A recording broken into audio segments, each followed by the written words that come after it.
샬롬 공동체 교회니까 샬롬 한번 할까요? 샬롬 이렇게 하는데 샬롬이 뭐죠? 하나님의 평강이라는 뜻이니까요. 하나님의 평강이 평안하세요 이런 뜻이니까 샬롬 하면은 평안하세요 이렇게 흔들어주는 것도 괜찮아요. 평안해요 이런 것보다는 평안하세요 이게 좋아요. 그렇죠? 그러니까 옆에 사람하고 샬롬 한번 더 해봐요. 샬롬. 샬롬의 반대는 뭐예요? 죽을 놈 이렇게 되는 거예요. 자, 오늘 여러분들과 함께 우리가 말씀을 생각하는 것은 전도서 5장 1절로 7절에 있는 말씀으로 이 그리스도인의 태도, 그리스도인의 자세가 어때야 되느냐 하는 내용을 전도서 5장 1절로 7절에 우리에게 말씀해 주고 있는 것입니다. 하나님을 향한 정말 예수를 믿는 우리 젊은이들이 우리 그리스도인이라고 한다면 내가 하나님 앞에 어떤 태도를 보이고 어떤 행동과 자세를 가지고 살아야 되느냐는 건 매우 중요합니다. 오늘 성경에 보면 우리가 하나님께 순종하는 믿음, 그러면서도 겸손한 태도를 우리에게 말해주고 있으면서 계속 경고적인 말씀을 우리에게 해주고 있어요. 그게 무슨 말이냐면 말은 적게 하는 게 좋다. 그리고 약속한 것은 지키자. 이런 내용의 말씀이 쭉 이어지고 있어요. 그러니까 그리스도인들에게 굉장히 중요한 말씀이기 때문에 오늘 우리 젊은이들에게 이 말씀이 좀 힘이 되고 여러분들이 예수 믿는 자로서 하나님 나라에 합당한 자였으면 좋겠어요. 첫째로 오늘 성경에 말씀해 보니까 우리 전도서 5장 1절을 같이 한번 더 읽어보도록 하겠습니다. 전도서 5장 1절에 자 시작. 너는 하나님의 집에 들어갈 때에 내 발을 삼갈지어다. 가까이 하여 말씀 듣는 것이 우매자들이 제물 드리는 것보다 나으니 그들은 악을 행하면서도 깨닫지 못함이니라. 여기 보면 전도자라는 것은 이제 예수 그리스도를 믿고 구원받은 자들이겠죠. 이런 자들은 너는 하나님 앞으로 나아갈 때 발을 삼가라 이렇게 말을 해요.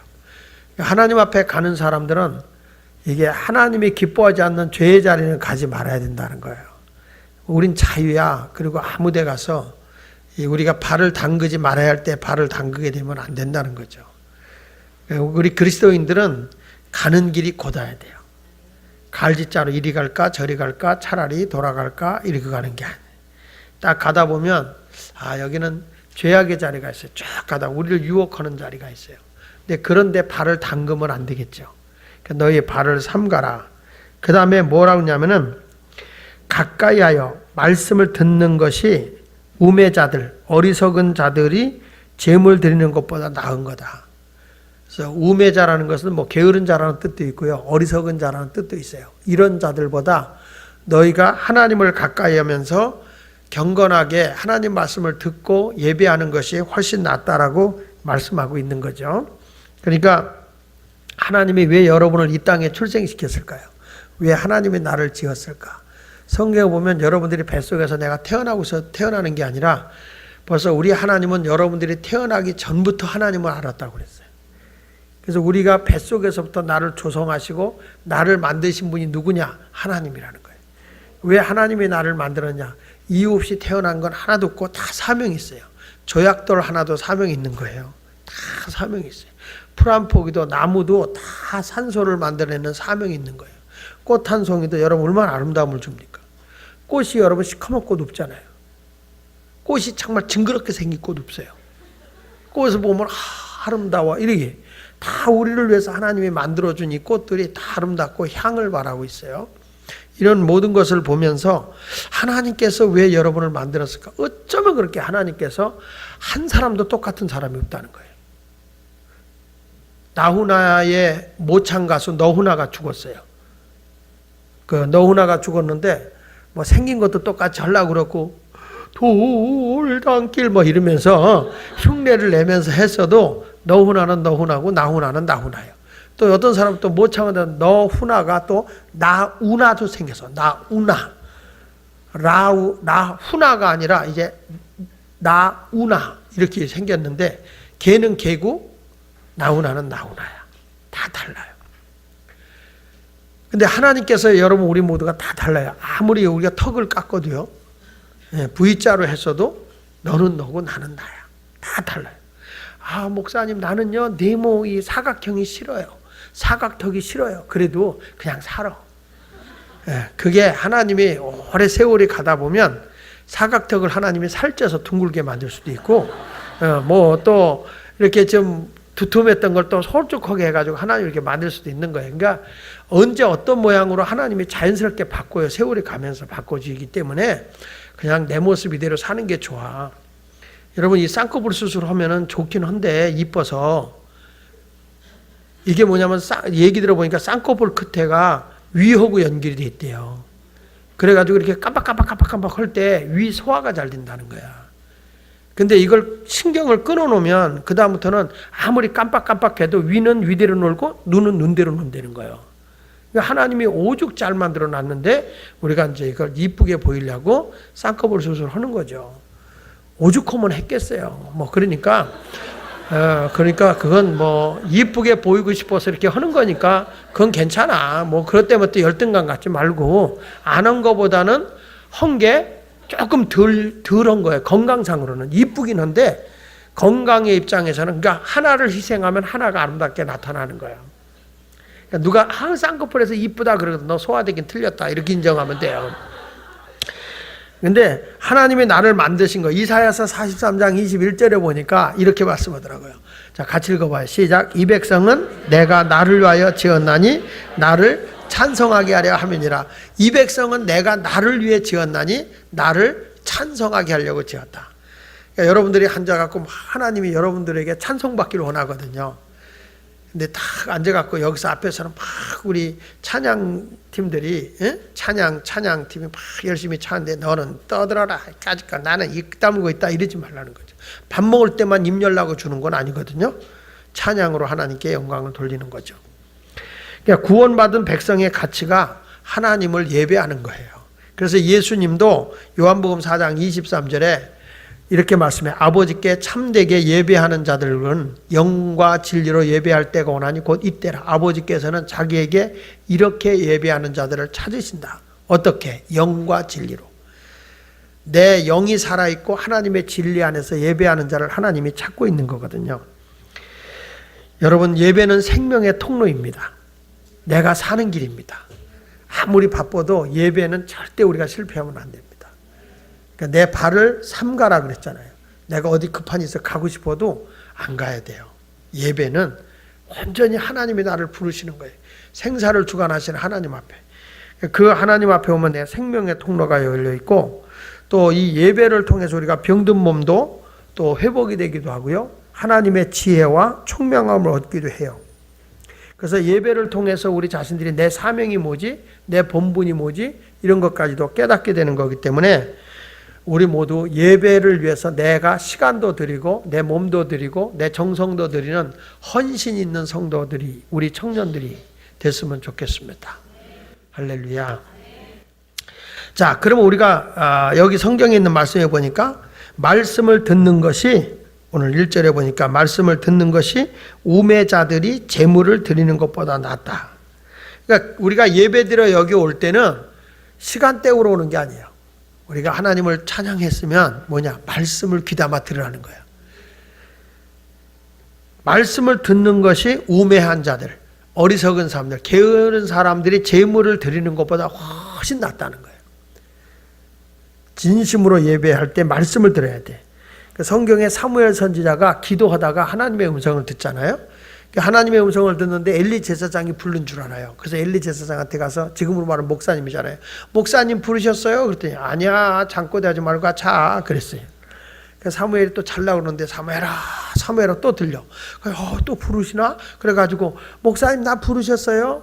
아이 시끄러워 잠달라고 하는데 왜 와서 그래? 안 불렀어. 그래 또 들어가서 잠을 자려고 또 사무엘아 그러는 거예요. 그래 또 와서 목사님 부르셨어요? 그러니까 그제서 엘리 제사장이 이거는 범상치가 않구나. 사무엘아 그거는 내가 너를 부르는 소리가 아니라 하나님이 너를 부르는 소리구나. 사무엘아 그러면은 하나님 내가 여기 있습니다 라고 말하라. 이렇게 음성을 들을 줄 알아야 돼요. 목사님이 설교를 한다 이게 아니라 이 설교 속에는 하나님의 말씀을 내가 대변하는 거예요. 전해주는 거예요. 나는 마이크에 불과한 거고 그냥 소리내는 소리에 불과한 거예요. 이 말씀이 여러분에게 와 탁 달 때 그 말씀으로 결단하고, 아, 이거 하나님이 나에게 주시는 말씀이구나. 교회 와서 자꾸 말씀을 귀로 쫑긋 듣고, 아, 하나님이 나에게 뭘 하려고 하지? 그래서 이 사무엘 선지자가 기도할 때 주의 음성이 들리니까 사무엘상 3장 9절에 하나님께서 이렇게 그가 고백을 해요. 엘리가 사무엘에게 이르되 가서 누웠다가 그가 너를 부르시거든 내가 말하기를 여호와여 말씀하옵소서. 다 같이 주의 종이 듣겠나이다. 주의 종이 듣겠나이다. 오늘도 이 예배당에 왔을 때 무슨 말씀으로서든지 제가 듣겠습니다. 이런 마음을 가지고 오라는 거예요. 이것이 여러분 교회 와서 헌금 드리고 뭐 드리는 것보다도 훨씬 하나님이 기뻐하는 거예요. 예수님 앞에 마리아가 말씀 듣기를 좋아하잖아요. 그렇죠? 그러니까 마르다가 막 부엌에서 이러다가, 아니 나는 지금 음식 만드는 것도 바빠 죽겠는데 마리아는 앞에 앉아가 예수님의 말씀을 들으면서 아멘 아멘 하는 거야. 그러니까 마르다가 미운 거야. 그래 가가지고 예수님, 마리아 보고 내가 하는 부엌대기 좀 일 좀 도우라고 하세요. 그냥 앞에 앉아갖고 아멘 아멘만 하고 있잖아요. 그랬더니 예수님 뭐라고 그래요? 마리아는 가장 좋은 편을 택했다 그랬어요. 근데 얼마 후에 그 예수님 앞에 앉아서 마리아가 계속 들은 얘기가 뭐냐면, 내가 너희를 위해서 며칠 후에 예루살렘에 올라가서 십자가에 죽을 것이다. 그리고 장사진 사흘 만에 내가 다시 부활하게 될 거야. 예수님이 그런 비밀스러운 거를 마리아에게 얘기를 하는데 마리아가 가슴이 아프게 말씀을 듣는 거야. 아멘. 그런데 예수님 왜 또 십자가에서 나의 허물과 죄를 위해서 죽어야 돼요? 예수님 그러는 거예요. 그러다가 예수님이 얼마 전에 돌아가시기 직전에 마리아가 가서 자기가 지금까지 저축해놨던 그 옥합을 깨트려서 예수님에게 부은 거예요. 그 돈이 자그마치 1년치 노동자의 품값 정도, 하루 노동자가 버는 돈이 1데나리온인데 300데나리온의 가치가 나갔으니까 그가 옆에 있던 가룟 유다가 미쳤냐? 그거 왜 낭비하냐? 그거 가난한 사람에게 주면 얼마나 좋아? 참 여기요, 시험 든 사람의 얘기는 꼭 맞아요. 왜 그걸 낭비하느냐? 예수님에게 주지. 맞잖아요. 그렇죠? 아니 가난한 사람에게 주지 왜 예수님에게 한 번에 부냐? 왜 낭비하냐? 그랬잖아요. 여러분 생각할 때 그 300데나리온을 가난한 사람에게 나눠주면 더 가치 있잖아요. 한 번에 쏟아놓는 것보다 팔아가지고 가난한 사람에 나눠주면 얼마나 주님이 좋아하시겠어. 맞아요? 틀려요? 여러분 이치적으로 맞아요? 틀려요? 맞아요. 그러니까 여러분이 시험을 잘 드는 거예요. 근데 그때 예수님이 아니다. 마리아는 이미 내 말을 듣고 내 장례를 준비한 거다. 내가 십자가에 죽을 것을 알고 나를 위해 기름을 부었다는 것은 내 장례를 준비한 거다. 그래서 앞으로 이 여인이 이 행한 일을 하나님의 복음이 전파되어지는 곳마다 가서 기념이 되게 하라. 이 여인이 그렇게 얘기를, 이 여인의 행한 행위가 그렇게 인정을 받는 거예요. 근데 마리아가 어디서부터 이렇게 옥합을 깨뜨려서 향유를 부을 수 있게 됐냐면 예수님의 말씀을 들었기 때문이라는 거예요. 아무리 믿음이 좋다 그래도 하나님의 말씀을 가까이 듣지 않으면 로마서 10장 17절에 말했거든요. 믿음은 들음에서 나고 들음은 그리스도의 말씀으로 온다고. 그러니까 말씀을 자꾸 들을 때 믿음이 막 생기는 거예요. 저는 우리 목자 되신 분들한테 매일 아침에 큐티를 내가 올리는데 이제 그 큐티를 보고서 이렇게 큐티를 해서 올리는데 아주 잘 올려요. 잘 올려서 좋아요. 내용을 잘 듣는데 어떤 때는 이제 바쁘면은 꼭 이렇게 올리더라고요. 이렇게. 좋아요? 좋아요? 뭐 이렇게. 그리고 또 어느 때 올린 사람 보면 으쓱 이렇게 올려놓는 것도 있고 으쓱 이렇게 올려놓는 사람도 있고 많아요. 근데 그런 때는 내가 기분이 속상해. 왜냐면 그걸 정성스럽게 이렇게 들여놨는데 그걸 으쓱 하나로 해놓으면은 넘어가잖아. 근데 그걸 가지고 다 내가 깨달은 거, 그 말씀에 깨달은 거 이렇게 해가지고 하면 좋겠다. 근데 또 그걸 올려놔도 또 엉뚱한 거 올려놓는 사람이 있어요. 눈물을 질질 흘리면서 이 하는 사람도 있고. 그건 뭔지 모르겠어. 이상한 걸 올려놨어요. 우리 강평구 원사 또 이상한 걸 올려놔가지고 말이야. 그러니까 나는 그 말씀이 우리 샬롬 커뮤니티 식구들이 다 큐티를 했으면 좋겠어. 그러니까 오늘 하루하루 말씀을, 그래서 목자들이 각 목원들에게 그 내용을 보내주면 또 그렇게 받고 이렇게 하면 얼마나, 나는 딱 보면 다른 데는 안 봐도 우리 이 샬롬 커뮤니티 교회에서 그 올리면 그냥 밴드는 소리가 나잖아요. 그죠? 밴드에서. 빽! 그거 나오면 누가 올렸지? 뭐라 그렇게 됐지? 이렇게 보는 거예요. 그러니까 보면서 아, 이런 마음을 가지고 있구나. 그러면 그 말씀을 보면서 내가 기도해 주는 거예요. 거기다가. 그래서 내가 또 감동이 되면 나 거기다 또 답 주고, 내가 끝까지 본다고 제가. 그거는요. 자다가도 새벽 2시에 빽 오면은 얼른 가서 이렇게 봐요. 근데 카톡은 안 봐. 카톡! 그럼 그건 안 봐요. 근데 정말 우리가 말씀을 가까이 하는 것은 굉장히 소중한 것이고 귀한 것이다. 하나님 말씀을 듣기 위해서 주님에게 나와야 되는 거예요. 그 다음에 우리가 전심으로 예배를 드려야 돼. 예배 드린다는 건 하나님을 제사한다는 거잖아요. 여러분 알다시피 죽은 조상 함께 절할 때도 음식 차놓고 사람들이 절하잖아요. 그렇죠? 근데 죽은 사람한테 제사 드릴 때 얼마나 정성이 들어가요. 이 무당들한테도 이렇게 막 구슬할 때도 제물 드리고 막 그러잖아요. 근데 그게 제사를 드릴 때 무당이 이렇게 봐서 좀 정성이 안 드는 것 같다 그러면 무당도 기분 나빠서요. 막 거다가 정성이 부족하여 실떡이 서럽구나 이래요. 막 그래요. 정성 안 들어가면 그래요. 근데 우리 하나님도 예배를 전심으로 예배하는 걸 원하거든요. 마태복음 15장 8절에 보면 이 백성이 입술로는 나를 공경하는데 마음이 내게서 멀다는 거예요.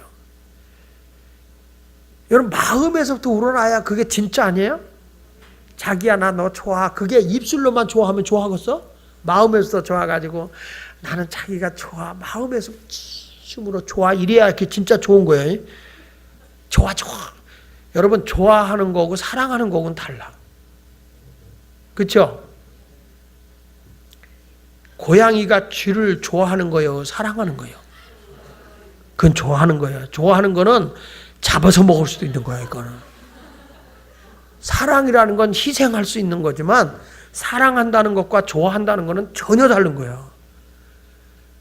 내가 너 좋아해. 거기에 속지 마. 좋아하는 건 그냥 놀이요. 내가 너 갖고 놀고 싶어. 그 말이야. 사랑은 뭐야? 내가 널 위해 희생할 수 있어. 내가 널 위해 모든 것도 다 줄 수 있어. 내가 너를 위해 배려할 수 있어. 이게 사랑이야. 근데 우리는 사랑과 좋아하는 걸 몰라. 난 그걸 보고 그걸 모르고 살아가는 게 기적이라고 생각해 나는. 어? 여러분은 사랑이라는 것과 좋아하는 것을 라이크하고 로브하고는 달라요. 그걸 잘 분별해서 앞으로 하나님이 좋아요라고 하지 말고 하나님 나 사랑해요. 그 하나님을 사랑하기 때문에 마음에서도 우러나오는 찬양으로 막 하나님을 사랑하는 그 모습으로. 우리 윤영 자매 찬양 사역자만 막 이런 찬양을 하는 게 아니라 여러분 모두가 다 같이 말이야 이렇게 찬양하면서 기타 치는 사람도 웃으면서 하나님께 막 드려지듯이 그렇게 정열적으로 찬양을 해야 되는데 이러면 예배가 예배답지가 않습니다. 드럼 치는 사람도 주여 하면서 막 때리면서 막 그냥 마음이 들여지는 그런 모습의 찬양이 이게 웃는 게 아니라 진짜 그렇다고요. 이런 모습이 여러분에게 전심으로 드려져야 할 줄을 압니다. 그러니까 내 마음이 주님께 드려지는가? 마음이 주님께 드려지지 않는 것은 진실된 우리가 예배라고 할 수가 없어요. 어떤 목사님의 간증인데 자기 교회에 한 그 젊은 사람인데 갑자기 병이 들어 이 젊은이가 세상을 뜨게 됐어요. 근데 목사님이 너무 안쓰러워서 그를 붙잡고 눈물을 흘려 기도를 하고 있는데 이 젊은 애가 이렇게 얘기를 하더래요. 목사님 저는 교회 그동안에 주일학교 때부터 열심히 교회 다녔어요. 그런데 목사님이나 선생님들이 설교할 때 되면 저는요 작심하고 안 들었어요. 옆에 있는 애하고 장난하고요. 막 누가 설교 이렇게 들으려고 그러면 막 꼬집고요. 옆에 툭툭 찌르고요. 예배를 방해했었어요. 그리고 청년이 되었을 때는 목사님의 설교를 할 때는 일부러 안 들으려고 눈 감고 자는 척했어요. 얘가 그런 얘기를 하더라는 거예요. 젊은 사람이 저는 하나님 앞에 지금 막상 죽어서 가려고 하니까 두렵더라는 거예요. 뭐가 두렵냐 그랬더니 하나님 말씀이 생각나는 게 하나도 없더라는 거예요. 자기는 하나님 말씀이 하나도 내 속에 생각이 나지 않는다. 가슴 아픈 얘기잖아요. 지난주에 우리 자녀를 키운 그 부모님이 와서 간증을 할 때 우리 애들을 말씀으로 잘 키웠더니 뭐 마약, 담배 뭐 이런 것들 다 유혹이 와도 애들이 말씀의 반석 위에 탁 쓰니까 흔들림이 없더라. 그 세상의 방법대로 살지 않고 오직 주 안에서 살더라. 그게 여러분들에게 굉장히 중요한 거예요. 하나님의 말씀을 가까이 하면 내가 방황하질 않아. 주님의 진리 안에서 다 갈 수 있어요. 지금도 내가 혼돈된 생활이지만 하나님의 말씀을 가까이 하는 사람은요, 그 말씀 안에서 내가 반석 위에 집을 세워지기 때문에 바람이 불거나 풍랑이 불어도 무너지지 않는 거예요. 여러분, 다른 때보다 우리 교회가 이렇게 지금 히트라는데 이렇게 좀 썰렁하다는 생각이 들지 않아요? 그런 생각이 들죠. 왜 그럴까요? 왜 그런 생각이 들까요? 똑같이 히팅을 가동하는데 모르시죠? 교회 건축원대 옆에를 파내서 여기가 이제 지하 땅에 묻혔던 건물이 이 뒤로는 돌출이 돼 있어요. 그래가지고 지금 8m를 팠기 때문에 건물이 여기가 또 요 앞에가 지금 이렇게 구멍이 뻥 나 있어요. 그렇기 때문에 건물이 아마 이게 내가 봐도 썰렁하고 좀 그런 게 있어요. 한번 우리 뒤에서 밀어볼까? 일로 넘어가나? 어? 이렇게? 근데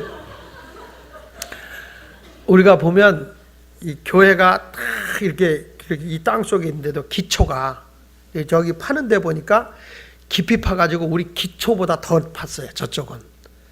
조금 이따 한번 사진으로 한번 볼게요. 왜냐하면 교회를 우리가 지금 새로 짓고 있는데 칸으로 다 막아놔가지고 여기서만 예배 드리고 가니까 뭘 하는지 몰라. 그렇죠? 진짜 짓는 거예요. 뭐야, 칸만 막아놓고 뭐야 그러는데 막 지어지고 있어요. 예, 그러니까 그래서 여기서 예배는 계속 드리는데 건물 짓는 사람들이 진동이 없게 안전하게. 그리고 주일날은 일을 안 시키니까 안 하는 것 같잖아요. 저쪽 뒤에 다 막아놓은 이유가 가면 여러분 떨어지면은 괜히 여러분 자살시키는 거잖아. 그러니까 그렇게 하지 않기 위해서 다 막아놓고 지금 공사를 하고 있는데 빠르면 아마 8월 이전으로 공사가 끝날 수 있을 것 같고 늦어야 아무리 늦어도 9월 달까지는 우리가 들어가서 이제 엘리베이터 있는 예배당 또 여기 무대도 이렇게 넓은 예배당 500명 돼야 글로 올라간다니까 500명 안 되면 여기서 드려야 돼 또 이렇게. 그러니까 우리 하나님 앞에서 열심을 가지고 말씀을 가까이 하고 진실된 예배를 드리는 여러분이 됐으면 좋겠어요. 고린도후서 4장 4절에 보면 자꾸 말씀을 못 듣게 하거든요. 사람이 혼미케 해가지고. 고린도후서 4장 4절을 보면은 그 중에 이 세상 신이 믿지 아니하는 자들의 마음을 뭐하여? 혼미하게 하여 그리스도의 영광의 복음의 광채가 비치지 못하게 하미니 그리스도는 하나님의 형상. 그러니까 혼미하게 사람을 막 이렇게 혼미하게 해가지고 혼돈시켜서 하나님의 말씀이 내 속에 안 들어오게 하는 거예요. 그게 뭐가냐면 이 세상 신이. 이 세상 신이라는 게 이제 마귀야, 마귀. 마귀가 자꾸 하나님 말씀이 내 속에 못 들어가게 하는 거예요.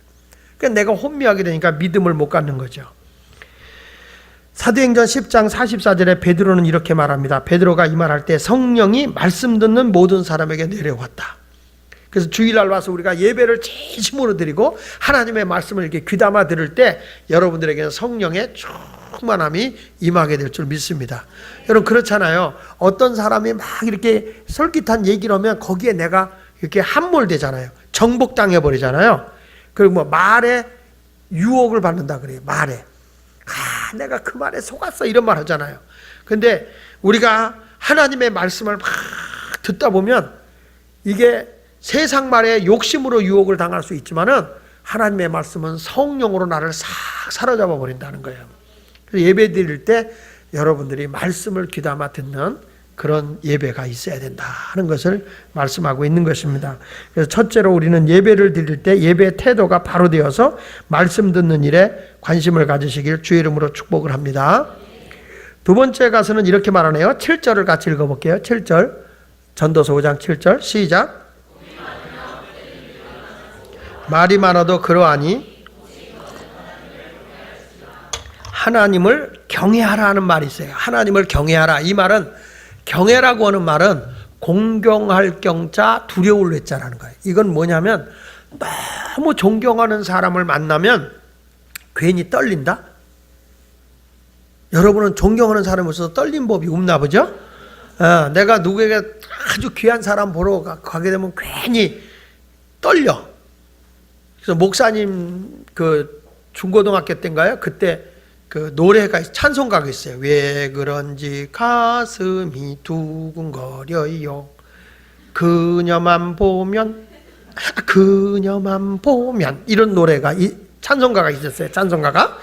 근데 이게 너무 좋아하는 사람이나 너무 존경하는 사람을 보면 가슴이 두근두근 떨리듯이 하나님을 경외한다는 이 말씀 속에는 뭘 얘기하는 거냐면 내가 하나님을 너무 존경해서 너무 크신 분으로 봐서 그분을 볼 때마다 가슴이 두근거리도록 하나님을 경외하라는 거죠. 우리가 하나님을 경외한다는 의미는 뭐냐면 하나님 앞에 바로 서는 거예요. 하나님 앞에 바로 서는 거. 2절을 읽어볼게요. 전도서 5장 2절에 너는 하나님 앞에서 함부로 입을 열지 말며 급한 마음으로 말을 내지 말라. 하나님은 하늘에 계시고 너는 땅에 있음이라. 그런즉 마땅히 말을 적게 할 것이니라. 항상 내가요 하나님을 경외하는 사람 어느 앞에 서는 거냐? 내가 하나님 앞에 서 있다는 생각을 가지고 신앙생활을 하게 되면 하나님은 우리 생각까지도 아세요. 하나님은 내 마음에 품은 것까지도 다 아세요. 그래서 우리 하나님 뭐라고 해요? 나 여호와는 중심을 보느니라. 에베소 3장 20절에 보니까 우리의 온갖 구하는 것이나 생각하는 것에 넘치게 하신다. 구하는 것도 들으시고 생각하는 것까지도 알고 계신 분이 우리 하나님이세요. 그러니까 내가 하나님 앞에 설 때 어떤 모습으로 서야 되느냐? 그 하나님 앞에 내 생각까지도 알고 마음까지도 아시는 그 하나님 앞에 내가 아주 그 겉모습만 좋아하는 척해서는 안 되잖아요. 그러니까 하나님 앞에 경외하라. 두렵고 떨리는 마음으로 서라는 거예요. 두렵고 떨리는 마음으로. 그래서 이 하나님 앞에 서라는 말은 코람데오라는 말인데 늘 일주일에 이스라엘 백성들은 1년에 3차례 하나님의 명절을 할 때 하나님 앞에 일주일 내내 서 있는 그런 훈련을 한다고요. 자, 우리가 주일날 하나님 앞에 올 때는 어떤 모습이에요? 일주일에 한 번 내가 주님 앞에 선다는 마음을 가지고 일주일에 한 번씩 우리 내 생각도 아시고 마음도 아시고 행동가짐을 다 아시는 그 주님 앞에 내가 선다고 생각하면 내가 어떤 모습으로 하나님을 경외해야 될지 아시잖아요. 어른들도요 예언기도 해준다 그러면요 무서워서 안 오는 분이 있어요. 특별히 중직자들은요 예언 받으라면 안 받아요. 왜 안 받냐면 자기 정체가 다 드러날까 봐 안 받는데, 예언은 그런 정체가 드러나는 게 아니라 위로해주고 권면해 주는 거거든요. 알아도 얘기 안 하거든요. 그러니까 하나님은 다 아시지만 여러분들의 약점을 들춰내는 분이 아니고 그걸 잘 감싸서 선한 길로 인도하시는 분이 하나님이세요. 우리가 하나님 앞에 완전해서 설 수 있나요? 완전하지 않지만 그래도 하나님은 나를 사랑하잖아요. 사랑하니까 그 안에서 그냥 내가 하나님 아버지 그래도 다 닦아줘. 여러분 어린애기들 볼 때 어린애기가 코에서 코가 나오면 어떻게 어른이 야 이 더러운 놈아 이런 사람 없잖아요. 싹 닦아주죠. 똑같아. 우리 주님도 그래. 애기들 몸에서 오줌 싸고 냄새 나면 어떻게 해요? 부모님이 물에다 집어 던져버려? 아니에요. 다 닦아줘요. 그리고 옷도 새로 싹 입혀주고 아주 발라주고 다 해줘요. 하나님의 사랑이 그래요. 우리가 하나님 앞에 선다고 하는 것이 뭐 두려움과 공포의 대상 앞에 서는 게 아니라 하나님의 사랑과 위로 앞에 내가 서는 거기 때문에요. 주님 앞에 진심으로 부족한 그 모습 그대로 와도 다 사랑해요. 마치 탕자가 아버지 거 다 탕진해보고 잘못된 모습으로 돌아오지만 아버지는 너희 싸가지 없는 놈아, 네가 뭔데 이놈아 아빠 돈 갖다가 다 처먹어. 무슨 염치에서 들어와 이마 접시물에 코 담고 콱 죽어버려. 이러지 않아요. 그냥 잘못해서 다 그 아들 끊고 잘 왔어 이놈아 잘 왔어. 그리고 또 아들을 위해서 잔치까지 벌려주네. 그때 탕자의 형 탱자가 화가 나가지고 왜 아버지 같이 있을 때는 잔치 나는 안 해주고 쟤만 해주냐. 그럴 때 뭐라 그래요? 야, 네 동생은 죽었다가 다시 온 거 아니냐? 너는 나하고 있을 때 다 네 거야. 네가 해먹고 싶은 대로 다 해먹을 수 있잖아. 여러분, 우리 주님은 오늘도 주님 앞에 서기를 원하고요. 주님 앞에서 여러분들이 생명 걸고 하나님을 가까이 하기를 원하고 있어요. 히브리서 10장 25절에 보면 보세요. 시작. 모이기를 패하는 어떤 사람들의 습관과 같이 하지 말고 오직 권하여 그날이 가까움을 볼수록 더욱, 그러니까 자꾸 모이는 걸 멀리하면 안 돼. 자꾸 모이기를 좋아해야 돼. 예배, 우리 소그룹 모임도 잘 모여야 되고, 여러분 우리 예배 모인다 할 때도 잘 모여. 내가 어저께도 우리 목자들에게 큐티를 넣으면서 뒤에다가 꼭 전화 신방도 하셔서 우리 다 같이 모이게 좀 합시다 이렇게 얘기를 했는데 전화들이 가던가요? 목원들 전화 안 왔지? 그렇죠? 목자들 내일 새벽기도 나와요. 하나님 앞에 내가 바로 서서 사명해. 내가 아무리 쓰면 뭐해. 말과 행동이 달라요. 전화할 때 관심 갖고 뭐 해야지. 이게 큐티 올려놓은 게 다 거짓말이구나. 그러니까 진심으로 이렇게 사랑을 가지고 했으면 좋겠어요. 자, 우리 세리도요. 주님 앞에 섰을 때 뭐라고 그래요? 나는 죄인입니다. 그래요. 내가 너무 죄인이 많습니다. 근데 주님 앞에 서 있다고 하면서 바리새인들은 뭐라 그래요? 하나님, 나는 죄를 짓지 않고 도둑질하지 않고 저 세리 같은 놈이 되지 않아서 감사합니다. 그리고 자기 잘난 말만 얘기해요. 근데 우리 주님은 어떤 사람을 사랑했냐면 세리같이 나는 죄인입니다 라고 고백하는 그분을 주님이 구원해 주시는 걸 볼 수 있습니다. 여러분들이 언제나 하나님 앞에 똑바로 서야 되고요. 그 다음에 뭐라 했냐면 따라서 함부로 말하지 말자. 다시 6절 보세요. 6절 시작. 내 입으로 내 육체가 범죄하지 말. 천사 앞에서 내가 서원한 것이 실수라고 말하지 마라.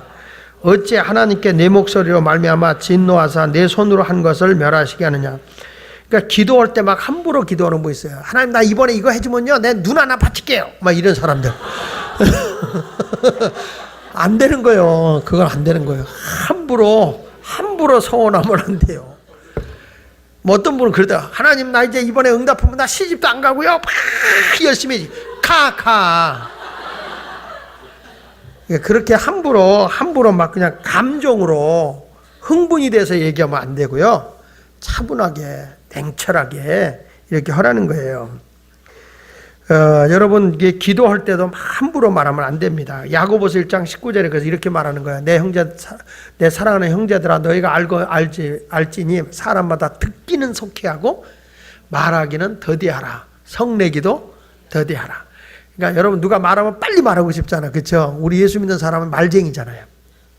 하도 기도하면서 입이 발달해가지고요. 그냥 막 한마디 하면 4마디 해야 돼요. 그런데 이제는 그렇게 하지 말고 말을 더디하라. 많이 듣는 누가 그러잖아요. 듣는 귀 70%, 말하는 거 30%. 듣는 거 70, 말하는 거 30% 이렇게 얘기하라고 하잖아요. 듣기로 그러냐고. 근데 이게 근질근질해서 못 견디겠는 거야 이게. 여러분이 그런 게 아니라 내가 그래. 나는 계속 말하잖아. 하루에 평균 내가 가만히 보니까 부흥회 가서 8시간 말하더라고요. 8시간. 하루에 새벽, 낮, 저녁 계속 말하. 미쳤어. 내가 지금 오늘도요 4번째 지금 설교잖아요. 4번째 설교하는데 계속 말하는 거예요. 계속. 그래도 감사한 건 이빨은 빠져도 혓바닥은 안 빠진다는 거예요. 혀가 왜 안 빠지냐? 부드러워서.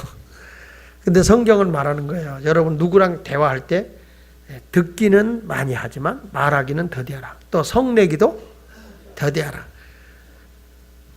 알기는 다 알아. 근데 약 올리면 어떻게 해요? 일단 저지르고 보시는 거예요. 하고 나서 미안해. 안 되는 거예요. 성내기도 더디하라. 말하기도 더디하라. 그러니까 이런 것을 보면 우리 예배자들의 모습이 얼마나 아름다운 모습인가 하는 것을 보여주고 있어요. 그래서 하나님을 경외한다. 하나님을 진심으로 예배하는 사람은 말씀 듣기를 아주 좋아해야 되고 그 다음에 내가 하나님을 경외하는 사람은 하나님 앞에 서서 내가 어떤 자세를 가지고 있어야 되느냐 하는 얘기고, 또 하나는 내가 말을 함부로 하지 말아야 된다는 것. 그리고 마지막에 이런 게 그리스도인의 이제 삶의 결단이잖아요. 하나님 나 이렇게 할게요 라는 결단. 4절을 읽어보니까요 이렇게 말해요. 시작. 내가 하나님께 서원하거든 갚기를 더디하게 하지 말라. 하나님은 우매자들을 기뻐하지 아니하시는 서원하는 것을 갚아. 서원이라는 것은 뭐냐면, 서원은 내가 자발적으로 하나님과 약속하는 거예요. 쉽게 말하면 하나님과 내가 물건 흥정하듯이 흥정하는 거예요. 한나가 이렇게 흥정해요. 하나님 나에게 아들을 주면 내가 그 아이를 젖대자마자 하나님께 다 드리고 머리카락 하나 내가 손 안 댈게요. 하나님의 사람으로 드릴게요. 이게 서원이야. 그래서 서원해서 기도했는데 정말 사무엘을 줬어요. 자, 사무엘을 줬으니까 서원한 거를 지켜야 돼, 안 지켜야 돼? 하나님과 약속이니까 지켜야죠. 그런데 한나는 지켰어요. 젖뛸 때 사무엘을 교회인 엘리 제사장 집에다 갖다 주는 거예요. 그러니까 엄마가 얼마나 아프겠어요. 젖뛰자마자. 근데 머리카락도 엄마가 손으로 자른 적이 없어요. 하나님 안에서 키우는 거예요. 이게 서원이라는 거예요. 서원이라는 거는 극단적으로 갈 때 하나님과 약속으로 하는 건데, 흥정하는 건데, 이 서원 기도라면 기도 응답이 빨라요. 기도 응답이 빠른데 반드시 그 서원은 지켜야 돼요. 빨리. 죽을 때 가서 지키면 되지요? 아니야. 약속한 건 바로 지키라는 거예요. 하나님은요, 서운한 것, 우매자는 게으른 것 또는 어리석은 거라고 그랬으니까 그러지 말고 서운한 것은 해가 될지라도 갚으라는 겁니다. 5절에도 보니까 서운하고 갚지 않은 것보다 서운하지 않는 것이 더 나은 거예요. 그러니까 서운을 했으면 갚아야 돼요. 그 성급하게 서운했던 사람이 사사기 11장 30절에 보면 입다라는 사람이라. 입다. 벗다? 입다. 이름도 입었다야. 입다, 벗다. 이게 무슨 얘기냐면, 이 입다라고 하는 사람이 사사인데 전쟁을 하러 가는 거예요. 암몬 나라하고 전쟁을 하러 가는 거예요. 전쟁을 하는데 하나님 앞에 서원하는 거예요. 뭐라고 하냐면, 하나님, 내가 만약에 전쟁에서 승리하고 돌아올 때 나를 환영하는 첫 번째 사람을 제물로 드릴게요. 그랬어요. 근데 그 당시에 제물은 사람을 죽여서 각을 떠서 태워내서 드리는 거예요. 그걸 하겠다는 거예요. 입다, 하겠다는 거예요. 그러니까 그래가지고 이제 입다가 전쟁에 가서 암몬을 이기고 왔어요. 암몬을 이기고 딱 들어왔는데 첫 번째 환영 나오는 사람을 이제 제물로 드려야 되는데 외동 딸이 제일 먼저 나서 환영한 거예요.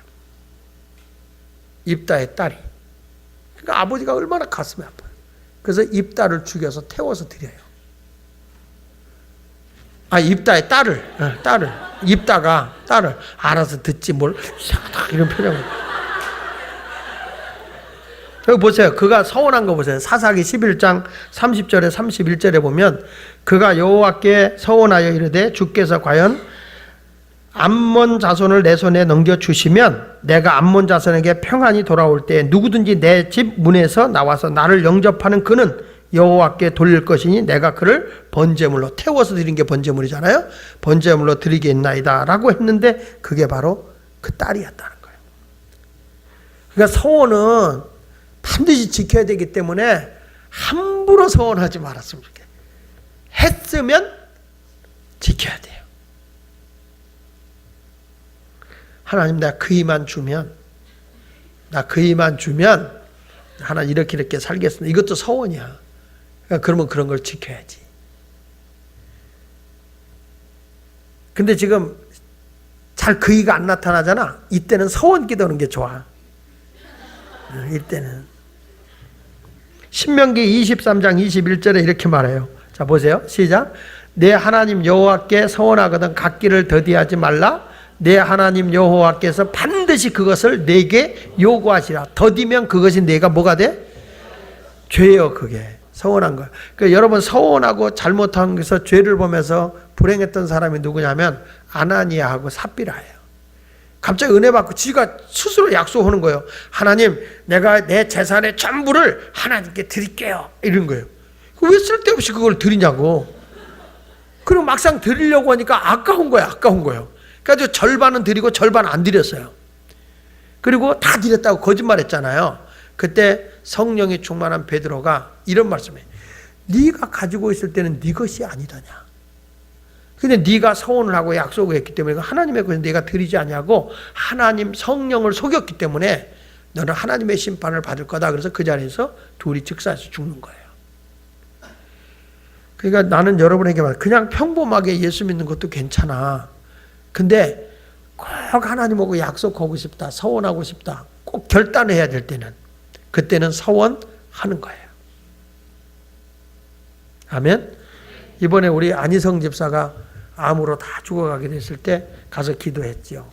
근데 기도했는데 이분이 막 그 거동도 못하고 그 우리 저기 집사님이 우리 교회 시의원 하신 분이죠. 아시네요? 예. 이분이 다 죽게 된 거예요. 목사님이 신방 갔는데 일어나지도 못해요. 머리가 다 빠지고 항암수인데 서울대병원에서 손 띄었어요. 준비하라고. 너무 안 됐더라고요. 나이 42살에. 너무 안 된 거예요. 이분이 나한테 이런 얘기해요. 암이 얼마나 아픈지 이 위암이 퍼져서 식도 뼛속까지 스며들어가가지고 먹지도 못하고 그 다음에 뼈를 갖다가 맷돌로 가는 것 같이 아프대. 잠을 못 자고 그러니까 근데 막 너무너무 안 됐더라고요. 그래 가가지고 예배를 쫙 드리면서 하는데 이분이 울면서 그래. 자기가 젊었을 때 하나님께 서원한 게 있대요. 서원한 거. 그 서원한 걸 제가 지키지 못하고 회개한다고 막 그렇게 회개하더라고요. 기도를 받고 났는데 그날 밤에 막 쑤시고 아픈 게 없어지면서 잠이 막 들라고 하는데 하나님의 음성이 들린 거예요. 엔학고래! 이렇게 크게 엔학고래. 엔학고래! 근데 이게 이 사람이 성경을 안 읽어봐서 이 엔학고래가 뭔지 모르는 거예요. 그래가지고 인터넷으로 엔학고래를 찾아보니까 삼손이 블레셋 군대를 1,000명을 쳐 죽이고 나서 기진맥진해서 지쳐서 쓰러져 있을 때 그때 하나님이 거기서 생명샘물을 줘요. 그 물을 먹으면서 살아나요. 그래서 그게 뭐냐? 엔학고래예요. 생명샘이에요. 생명샘. 아, 하나님이 나를 살려준 음성이었구나. 근데 희한하게 그날 밤 잠을 자는데 앞 통증이 싹 없어졌어. 통증이 없어지고 그리고 잠을 이틀 동안 그동안에 못 잔 잠을 이틀 동안 잠을 자고 그리고 밥을 먹는데 한 그릇씩 먹어. 식도를 해서 토해낸대. 오늘도 보니까 몸이 이렇게 살이 올랐어요. 남산을 자기가 지금 막 걸어 다닌대요. 근데 이분이 하나님의 서원을 자기가 갖겠다 그래가지고 지금 감리교 신학대학에 입학을 했어요. 이 양반이 하나님 약속 편입을 한 거죠. 편입을. 자기가 이제는 주를 위해서 살겠다고. 그러니까 서원을 했으면 지켜. 하나님이 주물르기 전에 하나님 앞에 서원한 건 지켜야 돼. 해가 되더라도 지켜라. 이렇게 말씀하는 거예요. 왜냐하면 더디 지키면 죄다. 이렇게 말하는 거예요. 우리가 하나님 앞에 이런 올바른 예배 그리고 삶의 결단이 있어야 돼. 이사야 선지자 때도 누가 나를 위해 갈고 그랬더니 결단하잖아요. 내가 여기 있습니다. 나를 보내주세요. 이렇게 결단하는 거예요. 예배를 드렸을 땐 항상 그 말씀대로 내가 결단하고 그대로 생활해야 하나님이 여러분의 예배를 연락하는 겁니다. 그러니까 그리스도인의 태도에 대해서 제가 말씀을 했는데 첫째는 하나님께 예배자의 자세를 똑바로 가져야 된다. 두 번째로 하나님을 경외하는 자세로 내가 예배자의 자세는 말씀을 듣는 거다. 졸지 말고 예배 말씀을 찾는. 경외는 하나님 앞에 서서 하나님 앞에 내가 늘 서 있는 자세를 가지고 내가 거기서 어떤 모습으로 내가 살아야 될 거냐 말을 듣게 하고 항상 예의 범절이 있는 거죠. 그 다음에 세 번째는 삶의 결단이에요. 삶의 결단. 내가 하나님 앞에 결단을 딱 했으면 약속한 건 반드시 지킨다.